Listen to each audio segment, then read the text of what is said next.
Good day sa ating lahat na mga nagmiminas ng mga crypto o kaya Brill token sa Brilliant Crypto, At pati na rin sa lahat ng mga naghahanap ng free to play, play to earn. So, gusto ko lang i-share sa inyo sa mga hindi pa nakakaalam kung paano kunin ang contract address o kaya i-add ang Brill token sa ating MetaMask wallet. Kasi dito sa MetaMask wallet, dito natin mawi-withdraw si Brill token papuntang GCash o kaya kay Binance, So, ang gagawin natin ay punta lang tayo kay CoinMarketCap. I-search natin yon dito sa my Google. So, punta tayo sa Google. Search natin CoinMarketCap. Tapos, i-click lang natin si CoinMarketCap. Andyan yung lahat ng mga cryptocurrencies.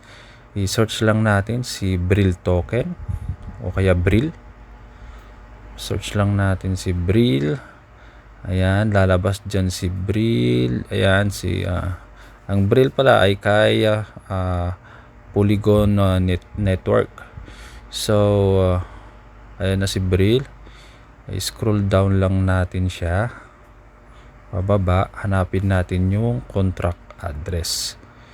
So, ayun, makikita nyo doon, contract address, yung Brill. Ayun, ikakopy mo lang yung address nun. Ayan. So, balik tayo kay MetaMask. Ayan. So, click natin yung import tokens.